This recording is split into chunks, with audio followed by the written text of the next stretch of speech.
I've had really bad migraines since I was like 7 years old. Hmm. And one day when I was 14, I had a migraine that lasted for 24 days. So I went to the ER. Whoa. They finally decided to do an MRI. They're like, what's going on? They found that I have an AVM in my right occipital lobe, which is just like a tangled blood vessels, I guess. And I'd gone to a bunch of hospitals. This is when you were 14. Yes, when they found when it. they found it. Okay, but it's like a thing you have from birth. Got it. And the issue is that it could bleed and something really bad could happen, or you could just live your whole life with it just sitting there like a ticking time bomb but never going off. And so I'd gone to a lot of doctors and neurosurgeons to talk about this and get all these opinions on whether or not I should take action to get it removed. Yeah. Because a lot of doctors had said, oh, there could be problems, like down the road you want to get pregnant or whatever, like maybe that could be a problem, or it could just bleed and then you could die.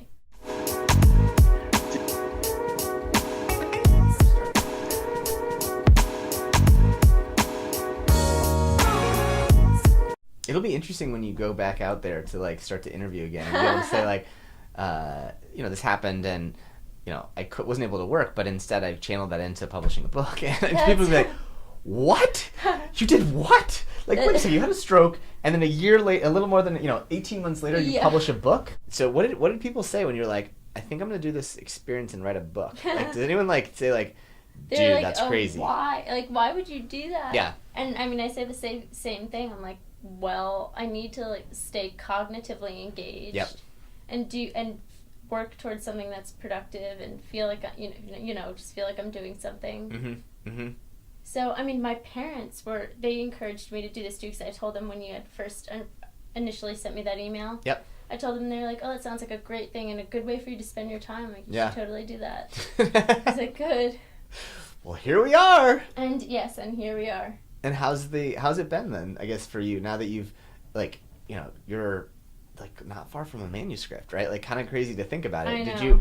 Did you ever think this would happen? Well, I guess did you have doubts of it? I mean, so I would tell you this way, once you told me early on, sort of that you were like, listen, I just want you to know, because you sort of didn't tell me that I didn't know this was a thing until we were started, right? Yeah. And so I always have this feeling like I'm going to make sure my authors do this, and then it was doubly important for me to make sure that we got you along the line. But did you have doubts that this was doable? Because you're not, like you said, typing on one hand. Typing is right? the thing. So it's I do doing the voice typing on my laptop. Yep.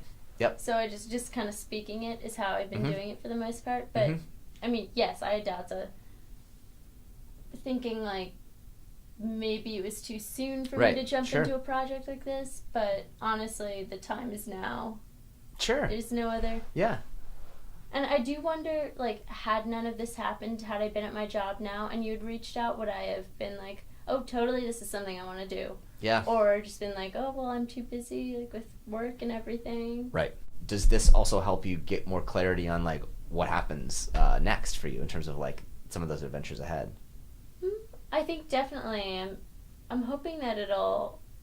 I guess, so now I'm probably not going to do my job that's lined up for August, so I'll be needing to get a new job once I'm ready for that. And I'll actually be discharged from cognitive therapy at the end of the month, so Which piece is that part of it? Is that, to be able to, cognitive therapy meaning, mental alertness and those things, or? Kind of, and it's just, overall attention and focus, and what we also work on attention to detail. I used to be very good at that kind of stuff, and then I guess it's kind of weird. You don't think that stuff is going to be affected, but then this happens, and initially my memory was a problem. I wouldn't remember. Short-term memory was terrible. It's gotten a lot better. I'm good at remembering things now, and in therapy they're like, okay, take notes in your Google OneNote or whatever. Because you might not remember things. Right. But that's gotten a lot better. My focus just in general, which is also one of the reasons I was concerned about going through this experience with you.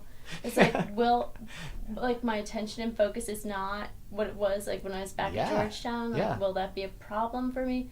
But I think I've been doing pretty well, just you've been balancing. Great. I think it's been, again, I think it's an interesting...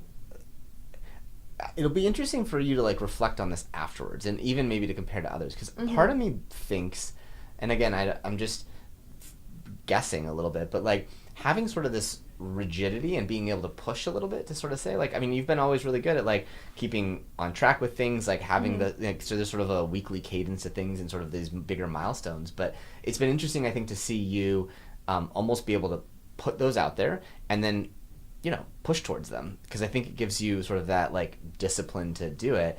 And I wonder, I mean, do you think that this has helped aid you in some of the other parts of your recovery at all, like that sort of structure?